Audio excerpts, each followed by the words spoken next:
அங்கீகாரம் இல்லாத மனைகளை பதிவு செய்ய சென்னை உயர்நீதிமன்றம் தடை விதித்துள்ள நிலையில் ரியல் எஸ்டேட் துறையை சார்ந்த 75 தொழில்கள் பாதிக்கப்படும் என்று அந்த துறையினர் தெரிவிக்கின்றனர். இது குறித்த ஒரு செய்தி தொகுப்பை தற்போது பார்க்கலாம்.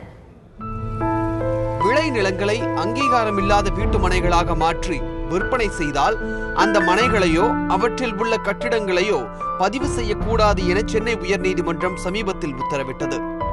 இதனால் கடந்த சில வாரங்களாக தமிழகத்தில் உள்ள பத்திரப்பதிவு அலுவலகங்கள் வெறிச்சோடி கிடக்கின்றன.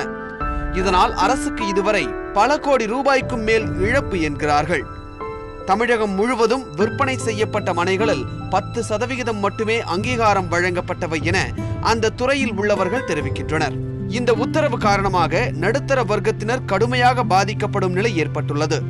அவசர தேவைக்காக வீடுகளை விற்பனை செய்யவோ அடமானம் வைக்கவோ முடியாத நிலை ஏற்படும் எனவும் அவர்கள் வருத்தம் தெரிவித்துள்ளனர். தீர்ப்புக்கு பிறகு நான் வீட்டில் கல்யாணமோ அல்லது என்னுடைய மருத்துவ செலவிற்காக ஹாஸ்பிட்டலுக்கு செலவு செய்யறதுக்கோ அல்லது என் பையன்களுக்கு படிப்பு செலவு இருக்கோ இந்த மனையோ அல்லது மனையிடம் கூடிய வீட்டையோ விற்கும் போது இப்போ என்னால் முடியல. இதனால எனக்கு ஒரு பெரிய சுமை ஏற்படுகிறது. கடன் வாங்கும் சூழ்நிலை அவல நிலைக்கு பண்ணுகிறோம். பேங்க்கும் இன்னைக்கு இந்த அன்அப்ரூவ்டு பிளாட்ல கட்டியிருந்தாலும் அவங்களும் எந்தவித லோனும் தரமாட்டாங்க.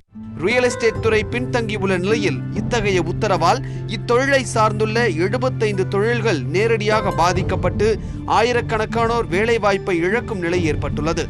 இந்த கேஸிலையும் உயர்நீதிமன்ற தீர்ப்புக்கு பிறகு தமிழக மக்களுக்காக இந்த அரசாங்கம் உடனடியாக ஒரு ஆர்டினன்ஸ் மூலமாகவும் பின்பு சட்டப்பூர்வமாகவும் ஒரு கட் ஆஃப் டேட்டை வைத்து ஒரு தீர்வு காண வேண்டும் என்பது என்னுடைய ஆழ்ந்த நம்பிக்கை.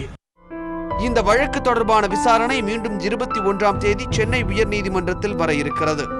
இது பற்றி இன்று நடைபெற்ற அமைச்சரவை கூட்டத்தில் ஆலோசிக்கப்பட்டதாகவும் தெரிகிறது. அரசின் சார்பாக உயர்நீதிமன்றத்தில் என்ன பரிந்துரைகள் வழங்கப்படுமோ அதை பொறுத்தே இந்த வழக்கின் அடுத்த நகர்வு அமையும்.